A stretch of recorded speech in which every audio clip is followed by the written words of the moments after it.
Welcome back, everyone, to Pod of Thrones. I'm Jeff. I'm Jennifer. So I know we're going to talk about The Watchmen. And why are we talking about The Watchmen? Because it's a good show. And also had some interesting political stuff to start with, right? The Tulsa Race Massacre and all that. And there's interesting messages about masks and police and all sorts of things. Yeah. See? But before that, an insurrection happened. Right? Well, This is our first time recording since that happened. How you doing? It was a few days ago now. 10 days ago, I guess. But wow. wow, indeed. I am doing okay. It's a little surreal. Feels like we're in a different country. Never thought this day would come in America. But a bunch of stupid people were stupid. And a bunch of assholes let them be stupid. I don't know. It's just very fucked up. It's all very fucked up. How are you? I'm okay. It's been weird. I mean, but not exactly unexpected. You just didn't know when shit was going to go down. But you didn't think that they were going to be able to get into the Capitol. That's probably the surprising part is how even that's not really surprising, but like how unprepared law enforcement was, whether that was the Capitol Police or the FBI. I mean, it feels like you remember 9/11? I do. And do you remember 9/11? Write us. Tell us if you remember. What? Yes, please. Yeah. Tell us where you were and what was happening and what you felt. Oh, we could do that. It feels a little bit like that. It's like you guys knew. Why didn't anybody do anything? You know they knew. Mm-hmm. I think there's a couple different ways that people might frame that. And maybe the simplest one, and the one that involves the least amount of, let's say, racism, would just be like, this whole time, these last couple of years, at least, but for many years now, the right wing of the political process has always been very much more on the side of law enforcement. And that's not to say that, let's just say Democrats, liberals, were anti-law enforcement, but were more willing to call out wrongdoings. Sure. Mm-hmm. Right. Uh-huh. And the right wing would always be like, it's okay. Everything's fine. There's no real problems here. Right. Stop picking on us. Stop picking on our police. Stop picking on the police. Yeah. Back the boys in blue. Yes. That thin blue line. So. Mm-hmm. So maybe they knew that this right wing protest was coming. And they knew that the right wingers wanted to beat up left wingers, but they probably didn't think about the idea that they themselves might get targeted eventually. Maybe. I mean, it's kind of miraculous that only a few people died, given some of the footage that we saw. Like day one footage was like, well, we know one person got shot, and then there were just like idiots running around with Confederate flags. But it turns out, as the footage kept coming, there was some pretty serious violence happening. Yeah. Mm-hmm. It was frightening. I can't imagine how the people that were actually in that building felt. It felt like a terrorism attack. It was a terrorism attack. Yeah, it was. That's exactly what it was. I mean, the goal was to make them feel scared and hopefully, quote unquote, save democracy, which is the opposite of what they're trying to do. But that's what they think they're doing. And the fact that some of the... I don't know. I think it's about 50-50 in terms of, like, there were a lot of people. There were thousands and thousands of people there, right? And some of them were just dopes that were like, let's go see what's inside the Capitol. Mm-hmm. Or yeah, I agree. Some of them were just stupid and they're like, nothing's going to happen to me. And they just walked in and they didn't realize the consequences. They didn't realize what violence might happen or what they might get caught up in. Mm-hmm. I can see that. And you know, like the Proud Boys and whoever was there that were actually acting violent, that were breaking the law and trying to hurt people. It amazes me that these are the people that are like back in 9/11. I don't even remember the slogans anymore, but You know, it was like never again. And all of this stuff, they were so against these terrorists that came in upon, like the terrorists did it in the name of God, right? Yep. So these people are doing it in the name of country, and they're they also same think exact Trump fucking is a thing. holy man. Why do they not see that? Because the terrorists from 9/11 were brown. That's what terrorists are. Right. I mean, that's honest to God, the truth. They consider themselves patriots and they consider themselves militiamen, or something.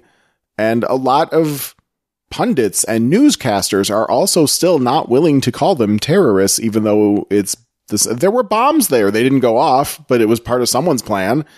There were bombs. There was a lot of violence. A couple people died, only somehow. And there was a gallows. They were talking about hanging Mike Pence. They definitely wanted to get Pelosi. Right. But, everybody's like, oh, they weren't serious. They were just free speech. There was that thing I was telling you the other day where Ayanna Pressley, one of our younger representatives, who's part of the more left-leaning squad, as they call themselves, the panic buttons that are normally in the Congress people's offices were ripped out of hers. Right. They were missing. They were there before, and on January 6th, they were gone. That is so scary. Like, there was a lot of planning that went into this. And we know that there were a couple Congress people that gave, tours of, here's where everything is, guys. Wink, wink. This is so-and-so's office. Mm-hmm. Yeah. And I think there were 2 cops that died. There was one protester that got shot by a Capitol police officer. And so there was the dopes that were just kind of like, chaos. But then there were the people that were there to break into the Capitol and commit acts of violence. And I don't know if that particular lady was there to be violent or not, but she was right on the front lines of the busting in. But I don't know exactly what the split is, but I could see it being like a 50-50 where some of them are there because they just want to be violent and hurt what they would consider leftists, right? Liberals. Right. And most of the Democrats, us people that are more firmly on the left, we don't consider most of the Democrats to be leftists anyway. They're pretty conservative. But a lot of them were just there because they wanted to hurt people. But then there was that other half, like the lady that got shot for sure. She was there as a true believer. She really thought people have dug into her past. She was a Obama Biden voter, but she got flipped thanks to QAnon.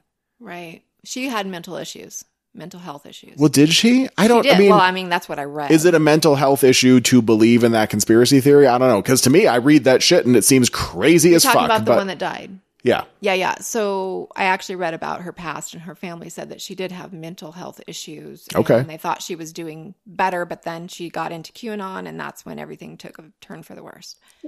Well, and then there's real world factors too. I guess she owned a pool cleaning company that was struggling, and she had taken out some really high interest loans because the government programs that were supposed to help businesses like her weren't doing it. All that money went elsewhere. And the real disconnect was that she wasn't blaming people like Trump. Trump was the savior thanks to QAnon. She should have been mad at him for doing such a shit job on this pandemic and all the financial stuff. He was the worst leader you could have during a crisis like this. But he's the guy that's going to stop all the pedophiles and child trafficking. So the QAnon people think. And he's the fucking pedophile. I know. Look, you don't have to sell it to me. Like, we were talking to a friend. I won't go into details on that, but he was saying like, well, what about Bill Clinton? And I said, I don't fucking care. I don't care if Bill Clinton goes down. I'm not a Bill Clinton guy. But even if I was, I didn't know back in the 90s that he was palling around with Jeffrey Epstein or what Jeffrey Epstein was up to. I didn't know about that shit. But if Bill Clinton was diddling teenage girls, fuck him. I don't care. Put him in prison forever. Just do it. Do it to everybody. Do it to Trump. Do it to Clinton. I don't give a shit. Just do it. Right. That's the thing, is that they're not, they're like, well, the Democrats did this and this and this and this. Okay, well, prosecute them if it's true. If Hillary has a fucking pizza parlor that she's running some kind of pedophile ring out of, take her to court and prosecute her. She wasn't, but that was quite a theory. But you see, it's shit like that's when there was a lot of publicity for QAnon's conspiracy theory because of the failure of the pizza parlor thing, where a guy showed up with a gun ready to kill people because he thought he was going to be freeing children. So in a manner of speaking, that guy's heart was almost in the right place, except he wasn't using his brain to figure out, like, there's probably not children in this pizza parlor, but he was seriously brainwashed. Is that mental illness? Is it just a bad side effect of what we have now on the internet with social media and YouTube and all?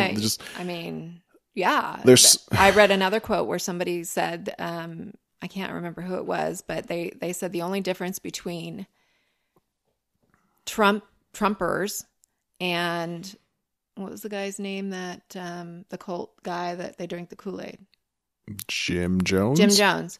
Trumpers people, or the Trumpers and Jim Jones's people, is that they didn't drink the Kool-Aid. They didn't drink Kool-Aid. They haven't literally killed themselves. Right. Yet. Right. But they would. But that lady did. I mean, the police officer, I saw the footage. He had a gun out. He said, please stop trying to get it. I mean, maybe not please, but he was yelling, stop climbing in through this broken window. And she got in most of the way, and he shot her and she fell backwards, and then she bled out and died. And then people were like shocked, like, oh my God, she's dying. Like, how dare you? And I don't like it when cops shoot people. No. And she was, I think she was even unarmed. Now there's going to be a whole. Oh, yeah. Oh, yeah. That's a real thing right now. Like, oh, I thought you guys hated the cops. Why are you complaining that they shot someone? Or why aren't you complaining that they shot someone now? Blah, blah, blah. There's a big difference between like George Floyd, who at the absolute worst might have passed a counterfeit bill. Sure, or resisted arrest. Maybe. And that's we don't even know. Even if he was resisting arrest, even if he had a gun or a knife, there was no call for that guy. Well, he didn't pull it out. Whatever. Right. Even if he was violent, say he shot somebody, let the courts decide, don't kneel on his neck until he dies. That is not your job. Well, I mean, yeah, I would generally agree with that. But we have a lot of cases, besides just George Floyd, but a lot of them where they weren't armed and they weren't being violent and they got shot anyway. And this lady, I don't know if she was armed. The cops certainly didn't know she was armed. And I don't even think he wasn't targeting her. He was targeting these people that were starting to pour through. It was like not even The Walking Dead, because those are slow moving zombies, but like, as this crowd was trying to get in through the window, it was about to turn into more of like a World War Z thing, where it's fast moving zombies. They start pouring through the window, and next thing you know, they're everywhere. So he fired a shot. Ultimately, he was trying to protect the Congress people, I think. I mean, you got to do something. You got to do something. There's a lot of very dangerous, there's a mob. Right. What do you do when a mob, you just let them come in? I would not fault any police officer for shooting someone that was shooting back or was charging at him with a knife, which happens. I mean, sometimes it's even suicide by cop, and that sucks for the cop. But this was not this was not a George Floyd kind of situation. Right, not even close. Right. This was people breaking and entering and putting people's lives in danger. Yeah. What else in are a pretty they there serious for? way. What else are they breaking in for? What else they are had they a acting noose. so violent for? Right.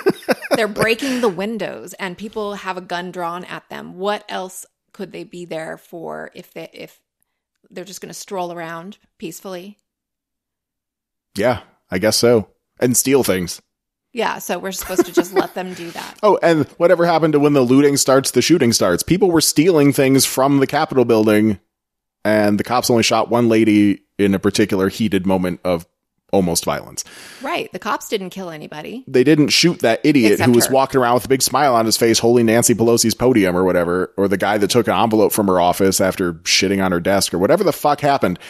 None of those guys got shot, and thankfully they're all getting arrested now, which is cool. But none of them got shot because the law and order president doesn't want that.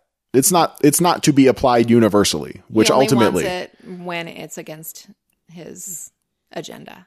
Correct. And it just happens to play out that that's generally white people versus a lot of non-white people. I was just looking at the photographs. So there's like one person of color in the entire crowd, and he got arrested. Crazies. Yeah, it's a very white crowd. So whatever.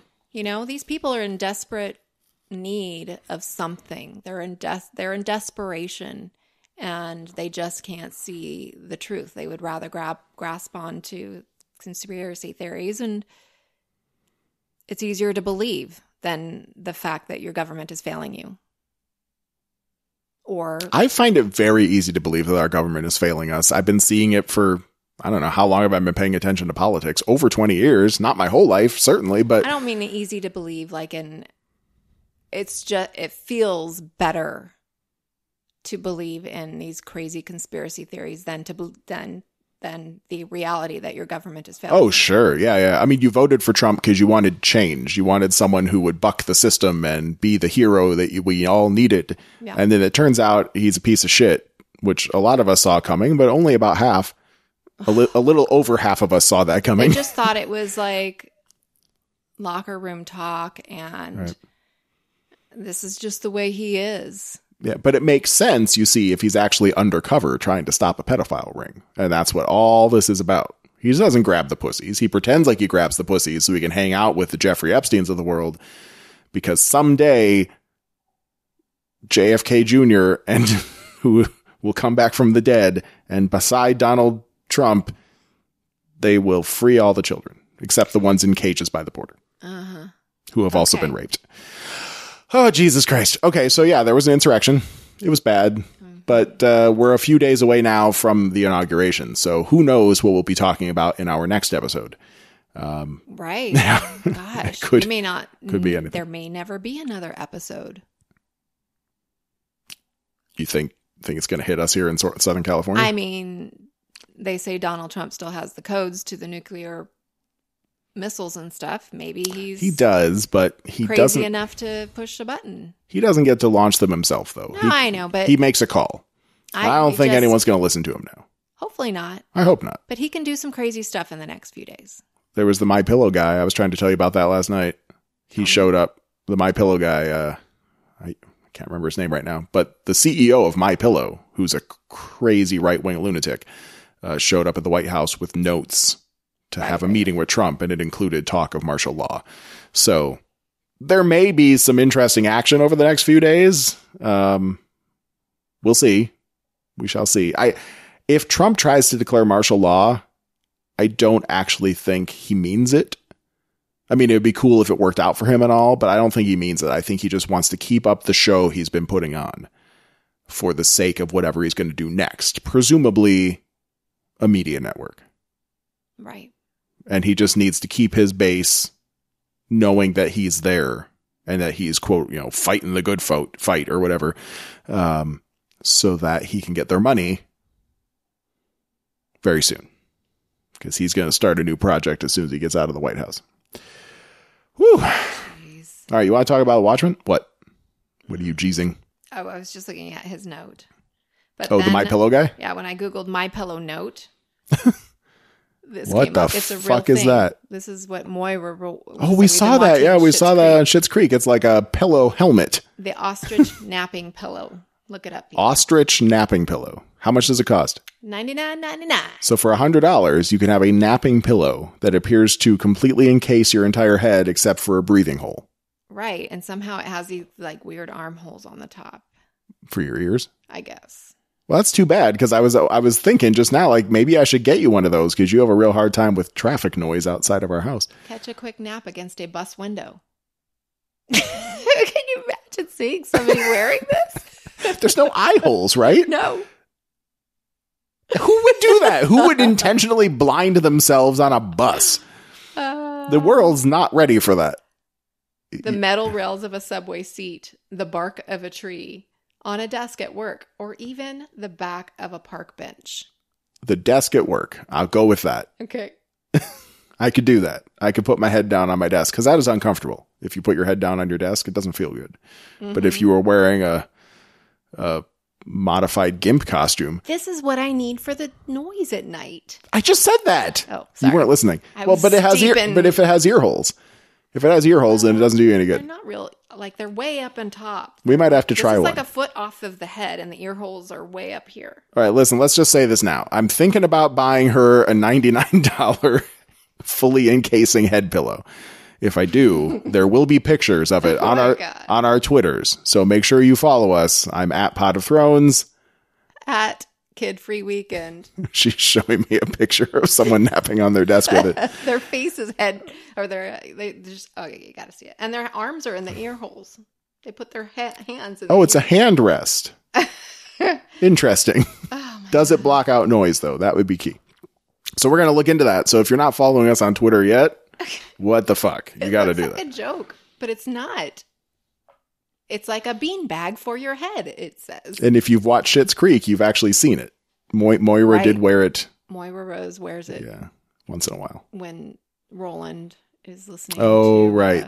There was the loud blaring music in their hotel room. Mm-hmm. Gosh. Okay. Sorry. Let's get on with the show. Yeah, what the hell, lady? Jesus, that was like 20-minute rant. It was, actually. Ending with a weird pillow. That's what you get for Googling My Pillow Guy. Okay, Watchmen, Season 1, Episode 6. This Extraordinary Being. It's been a few days since we watched this. Do you even remember it? I think so.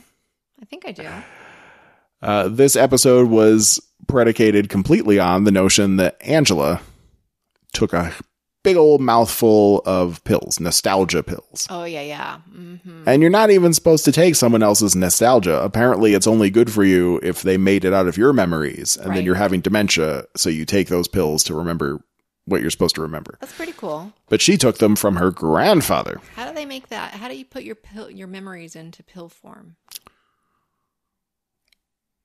I don't know how to answer that. Okay. It's a comic book. Okay. They're superheroes.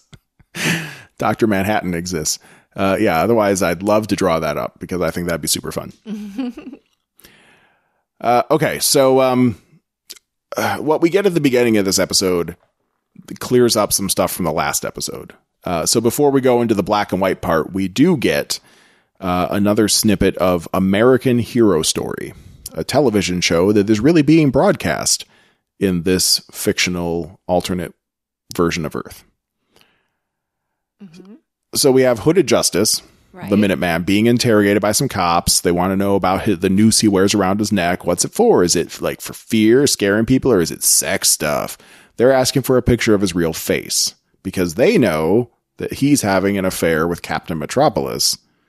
But then they say Captain Metropolis has been cheating on him with some other guy or guys, and da-da-da. But Captain Metropolis is trying to blackmail President Hoover. So they want to shut Captain up. So they want, I don't know. It doesn't matter. It doesn't matter. It's a show within a show. They have a video of but they have a video of the gay sex. We'll destroy it, but first you got to give us a photo of your face. Blah, blah, blah, blah. Okay. So he shows his face, and it's a guy that was actually an American Horror Story for a couple seasons. But a white guy, chiseled jaw, big, strong man, tall, and he beats the fuck out of the cops. Fine. Now, that's all a TV show, so whatever. But as I'm watching this, I'm realizing that last episode, when we were learning all about Looking Glass, and we're like, okay, so he gets home, he puts on his silver mask, and then he's eating a can of beans while watching gay porn. It's actually, it's like soap porn. Well, but it wasn't even porn, right? It was this show. It was American Hero Story. So I didn't realize that at the time, but that does clear some things up. I mean, if you want to watch gay porn, but it just seems like the dude was probably hetero. I don't know. But it wasn't that at all. It was American Hero Story. And the only problem I have with that is that it appears to be on in prime time when families are eating dinner. It's probably on HBO Max or something. It's an age. I don't know. Is it? I mean, it must be. A few episodes ago, Cal was watching it with the older kid. Oh, well, it's a different. And it had like a mile of disclaimers before starting the episode. This show contains. I mean, that's a parenting decision. We don't have to make that decision, thankfully. Schitt's Creek is the worst we've done. Okay, so then back into reality, I guess. We're at the police station. Angela's now in she's locked up. She's in a jail cell, a holding cell. And Lori, well, it hasn't quite started yet, but Lori is asking her to sign a release before she slips into a coma because they want to get her to the hospital and pump her stomach. It's too late, though. Yeah, She can't talk it's any too sense late. into her. She's yelling at her, but Angela's not doing it, and then she starts getting all weird. So the hallucinations begin. Most of this episode winds up being in black and white or sepia tones. And where are we? We are at an assembly of police officers. It's the cadet induction of 1938. Yeah, So I didn't even know they had black people allowed in the police. Well, it was New York. A little more progressive. Okay. It's north, right? It's not Tulsa. So where Will, the hero of this story, he grew up in Tulsa, or no, well. He left Tulsa when he was had to leave Tulsa, 6. right? He had to leave Tulsa carrying a baby after everyone else died. Yes, he did. But now he's being inducted into New York City cops. He is a young man. And he gets congratulated by Lieutenant Battle, who tells him, beware of the Cyclops. Right. Well, I mean, the other cop did all the white guys, and he just passed him over. So that was... Yeah, because it was supposed to be like special. Like, you don't want to be inducted by that guy. You want to be inducted by me, a very decorated, respected black I don't officer. think that was it at all. Well, that's what they pretended it was. It was racism. Oh, yeah, it was definitely racism. Yeah. But they pretended like it was a special honor. Okay. But beware of the Cyclops. Now, immediately my head goes to the KKK.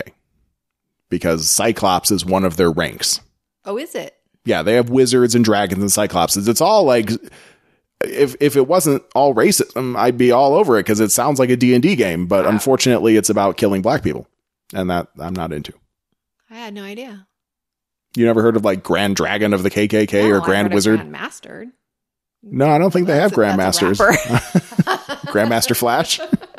Yeah, he would not be welcome at the KKK meetings. But, No, I guess not. But Grand Wizard David Duke would be. I have heard of Grand Wizard. I had no idea there were dragons and Cyclops. Cyclops. Yeah, Grand Cyclops. That's a thing. Wow. Uh-huh. Okay. I don't know Beware of the Cyclops. I don't know why they started doing those kind of fantasy ranks, but they did. I feel like I should know that. I probably fun. read about it once. Yeah, so that's where my head went, was KKK, but it was even more than that anyway. So he's out to dinner with his lady. They're celebrating, and she's worried about his upcoming career as a cop because he has anger issues. Right. Seems like a nice guy. He does. But he has seems some very trauma in nice. his past. Yeah, of course he has anger issues. Who wouldn't? Wouldn't anyone who survived the Tulsa Race Massacre? You would think so. Yeah, you'd think so. But we find out that she is the Not. I mean, I guess you probably already watched the episode. Yeah, go on. No. Say what you want to say. All right, we find out that she was the actual child, which makes this kind of weird. It's almost like they're brother and sister. And yeah, he's a few years older than her, but only a few, I suppose, right? I mean, how old was that little boy? 5? yeah, he's probably like 5 or, I mean, I don't know how old he was, but he's probably within 10 years older than her. It just kind of makes it weird because they grew up together. Most likely. And probably in foster homes. But see that they bonded because they were always there for each other. And then puberty hits, and what are you going to do? Yeah, I guess, but not fuck your sister. But not genetically his sister. Eh, Well, plus there's more to it. genetics don't matter. But there's more to his story. I mean, maybe it's okay that he wasn't really as attracted to her as he might be in other situations. But Sure. we'll come to All that. We'll come all to right. that. So anyway, he has anger issues. Fine. But he's not worried about it. We fast forward to the 40s. We see Nazis march west on a newspaper. So that gives us some context. We're up to World War II now. And Will's walking down the street, just patrolling, and he sees a dude just Molotov a deli. Just a Right. Jewish deli. Jewish Just deli. breaks the window, throws a Molotov in there, everything goes up in smoke. He arrests the guy, who seems very, confident. Right. He's guess. almost like, what's his name from Sopranos? Yeah, I guess. Yeah, you can see that. And the guy starts to talk his way out of it with the white cops, but they take him away anyway, and they book him. But then one of the guys, okay, so I don't know about this one. I should have looked it up. But one of the cops on his way from taking, as they're taking the guy away, flashes that white power symbol. Mm-hmm. Like however that goes, I don't know. It's almost like the It's like thing. A-OK. It's like A-OK, except you hold it a certain way, and it's like a W and a P. Oh, is that what it is? Yeah. There were people doing it on the Capitol steps recently. Fuckers. So relevance. But he was doing that symbol. He takes the guy away. I just don't know if that symbol existed back then. I wish I would have looked that up, but it seemed a little anachronistic to me. Anyway, so the guy did get out of jail. So Will's not happy about this. And sometimes it's Angela, not Will. So they do kind of flash back and forth there, but it's Will's story. So Will's not happy about this, but the booking officer warns him to back the fuck off. Stop. Don't push buttons on this guy because it's not going to go well. Right. And is he doing him a favor or is he being a jerk? I think he's trying to do him a favor. I think so too. He's kind of like, if you don't want to get hurt, right. Lay off. Yeah, he's one of those cops that knows that there's a lot of bad cops, but he's afraid to say anything. So, one of those things we always hear about. Now, those guys that took the guy away and flashed the white power symbol, they corner Will later in an alley and they beat the shit out of him, clubbing him, kicking him, and so on and so on. And they take him to a tree. Wait a second. I wrote down in my notes that it's the same hanging tree that we had for... It is. But it can't be, because that's in Tulsa. So it's not the same tree, but it sure did look like it. It really looked like it. They hang him in the tree, but they don't do it to where he drops and his neck snaps. They just let him choke out for a while. And then they cut him down and they say, stay the fuck out of our business. And there he is. So I wrote down symbolism. There's a black hood and a noose around his neck, just like Hooded Justice. That's so weird that symbolism would be there. Right. So on his way home, even though he had the shit kicked out of him, he sees a bunch of white guys robbing a couple, and he puts his hood back on, cuts a couple holes in it real quick, and then beats the shit out of those guys, which is impressive because he probably has a lot of cracked bones. I mean, if not, they fucked him up. Yeah, they did. But maybe this is why he gets to be a superhero. Maybe we know he's super strong because he carried that baby for miles as a child. This is the power of his hate. Oh, that's true. Yeah, he did. Yeah, he's special. All right. He gets home to his lady. I don't even know if they gave her a name. He still has his noose on, and they have a talk. He's in the paper the next day as a hooded hero. And then he starts thinking about his childhood. Bass Reeves, the Black Marshal of Oklahoma, which we saw in the very first episode of this show. And the big thing he took from that was a, quote, trust in the law. But I think he's having a hard time trusting in the law. Yeah. But he's got to do something. I would too. So she agrees that he did something good, and that maybe this is the way he can do good is by working around the whole police thing. And she has an idea. Let's take some makeup and put whiteface around your eyes that people will think you're Caucasian, and you can wear that hood and gloves, but through your eye holes, it'll look like you're a white dude. Right. I never saw that twist coming. That's an awesome twist. I'm sure. I doubt if it was part of the original Watchmen mythos, but that's a cool twist. I like it. Yeah. I mean, yeah. So it looks like he has white eyes under the hood. I had to take a little side note just for the music in this scene. It's a group called the Ink Spots singing I Don't Want to Set the World on Fire. And if you've ever played a Fallout game, you've probably heard that song. And because we play Fallout all the fucking time, I know that song well. Okay, so he does some detective work and bursts into a Cyclops meeting, or what he follows the cops around and he thinks he's going to run into whatever Cyclops is. But what he finds is a bunch of Klansmen in Klan robes. So there you go. Turns out there is a Cyclops Klan connection after all. Right. And he beats the fuck out of those guys. Kicks all their asses. They have a book that he takes a note of called Mesmerism for the Masses. Mm-hmm. That's a fun idea, huh? Yes. I mean, we know the CIA tried their projects of hypnosis and mind control. You know about that, right? You're talking about real life. Yeah. Let's talk about that some other time. Okay. But then I guess we get a name for the old guy, Fred, the shopkeeper. So they were in the back of Fred's place. He's the guy that Molotov the deli, and he has a shotgun. So he has to run away. But as he's breaking through the window and getting away, the whole thing freezes, and now Lori's there in the flashback because now, and she starts talking. She says, Angela's in a full-on coma now. Her dose of nostalgia was basically lethal. So this is the end of Angela, right? Right. But Cal is there, and he starts reading to her. Just starts talking about you are Angela Abar. Right. He's trying to.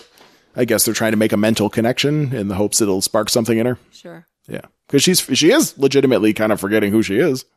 So maybe that makes sense. But it doesn't work. She falls back into the story. So now Will is at dinner and gets a visit from Nelson Gardner. And that name came up at the beginning of this episode in reference to Captain Metropolis. And that's who that is. It's Captain Metropolis, but not in his costume. But he talks about how he's forming the new Minutemen, and he wants him to join. He starts by saying that he thinks that Will Reeves is a cop who is feeding information to Hooded Justice. He hasn't made the connection that he's actually Hooded Justice yet, probably because of the white eyes. Why is he meeting with him then? Because he doesn't know where to find Hooded Justice. Well, why? Hooded Justice wears a hood. Okay, but why go to... Well, if you've been trying to figure out who Hooded Justice is, maybe you saw something that made a connection with Will Reeves, or maybe he actually figured it out, but just didn't want to say it all out loud. Right, that's the way. But how did he figure it out? I don't know. But then Will's like, no, or I'll send the message or something. And, wife lady's kind of anxious, and it's a very nervous, uncomfortable meeting. And the next thing you know, there's no intermediate period where we see yes, let's have a meeting. I'd like to talk about joining the Minutemen. Just all of a sudden, those two guys are in bed together. Yeah. We missed a lot. I feel like we missed a lot. A lot of romancing. I mean, how do they figure out that each other wants to fuck? And isn't that a big risk?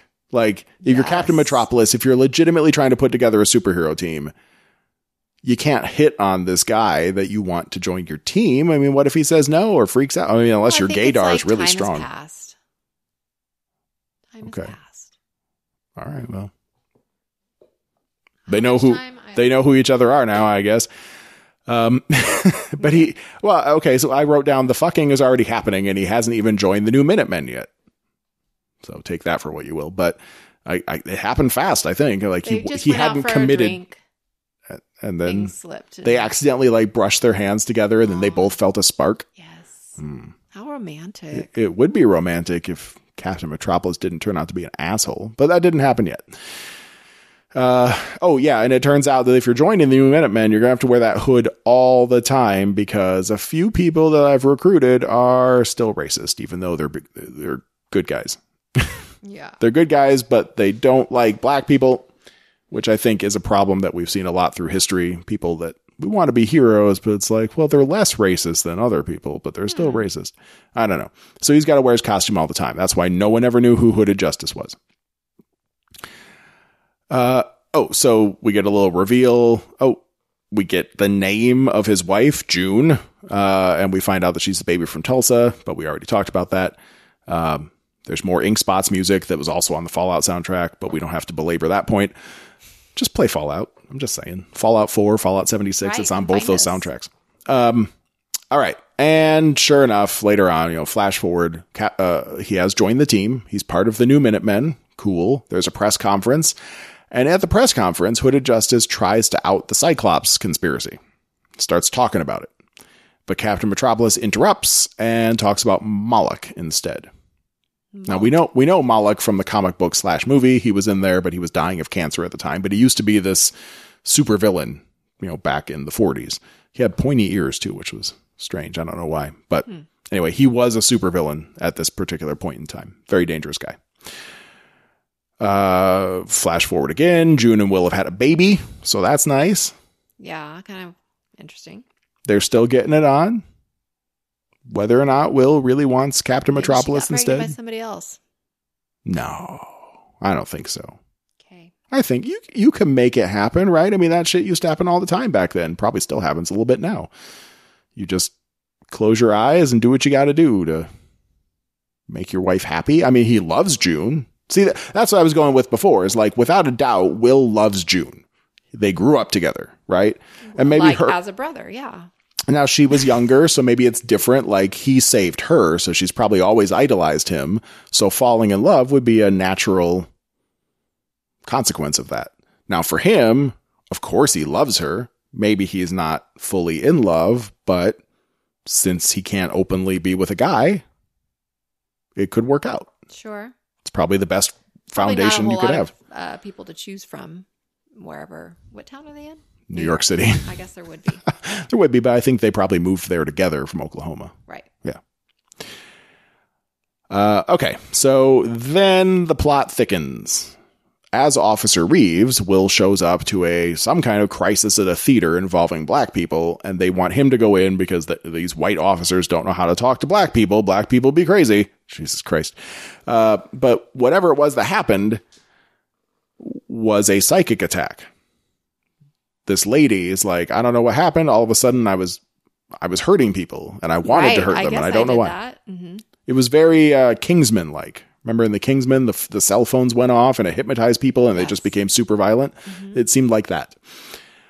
All right, so Will tries to call Captain Metropolis in to help, but Captain Metropolis is not interested and says that Will has to, quote, solve black unrest all on his own, unquote.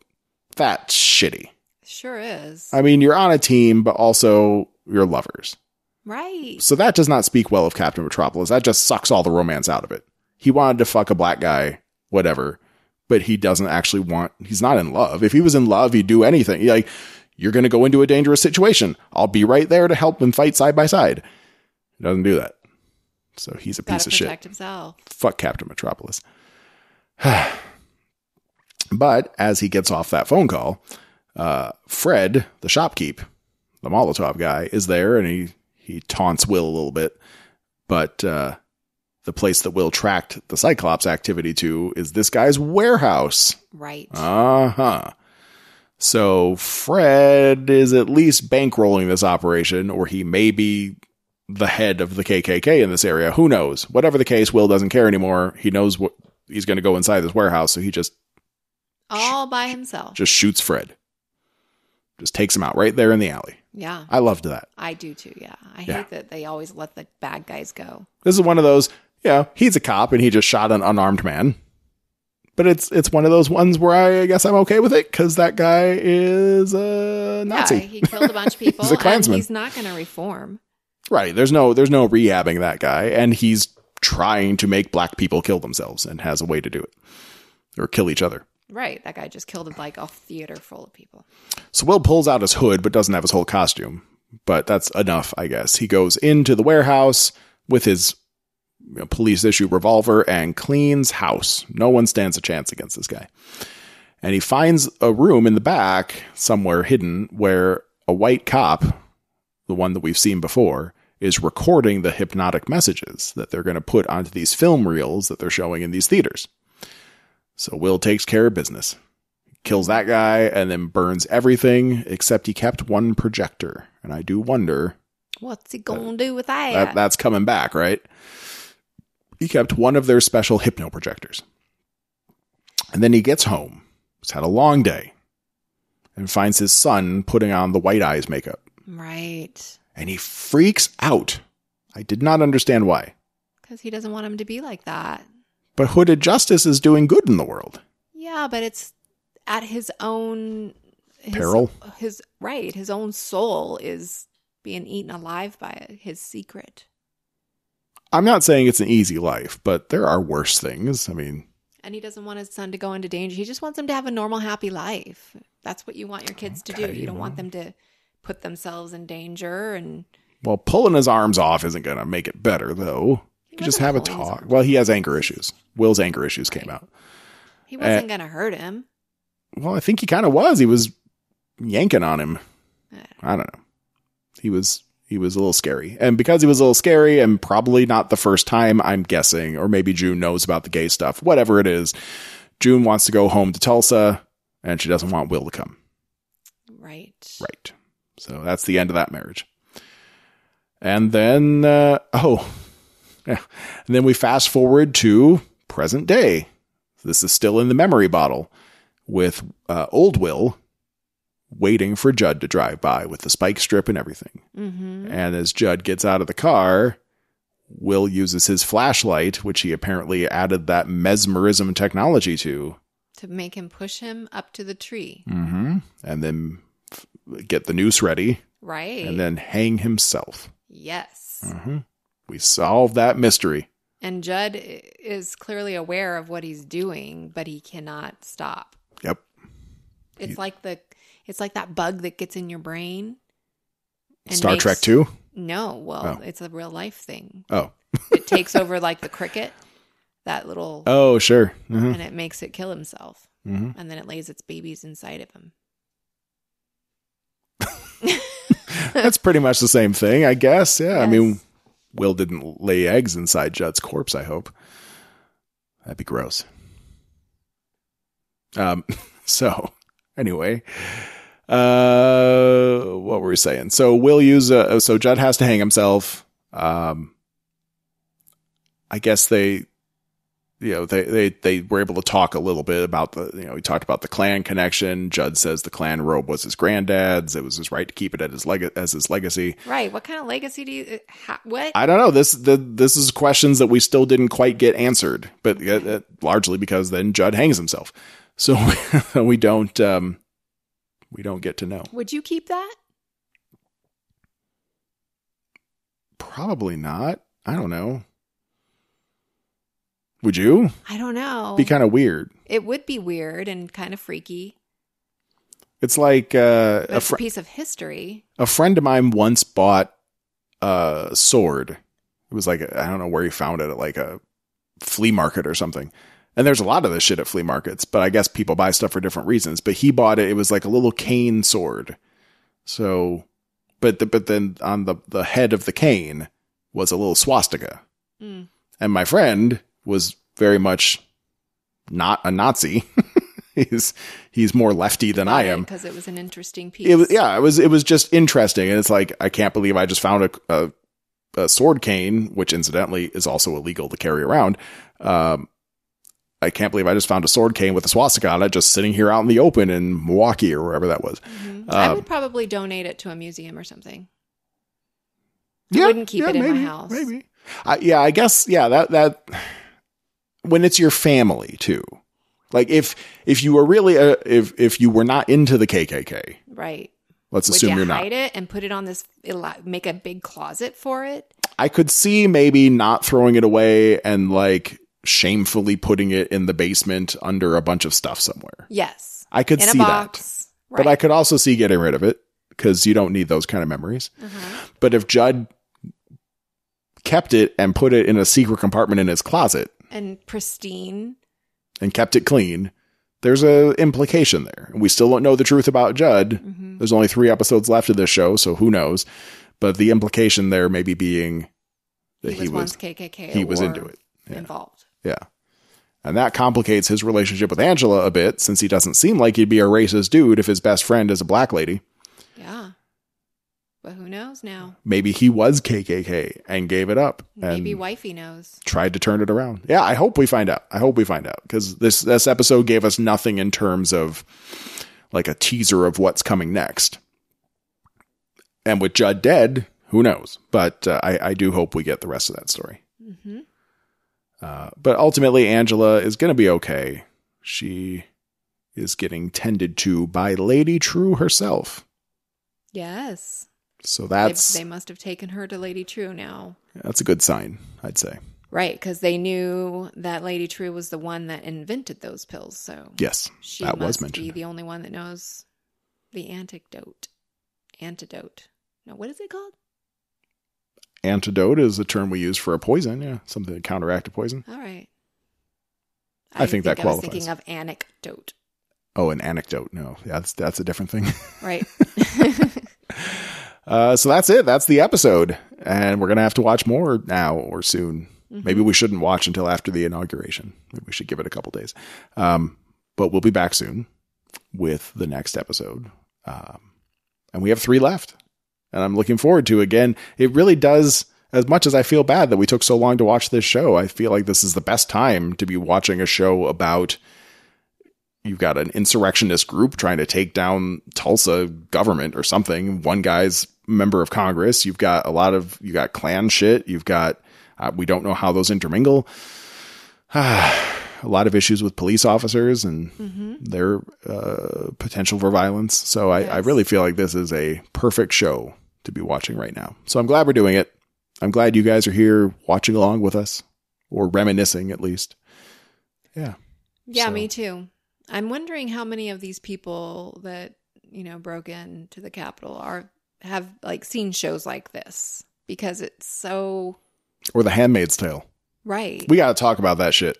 Yes. There's going to be a couple podcasts just looking back at 3 seasons of Handmaid's Tale since we binged it recently, but that shit feels too real right now. Right. We're on the fringe. It doesn't take a lot. It just takes a small handful of coordinated terrorist attacks to topple a government. And I believe that that's possible. I mean, it's not looking good. They're trying it right now. Right. They almost succeeded. They could have gotten to members of Congress if more of that mob was in on the plan.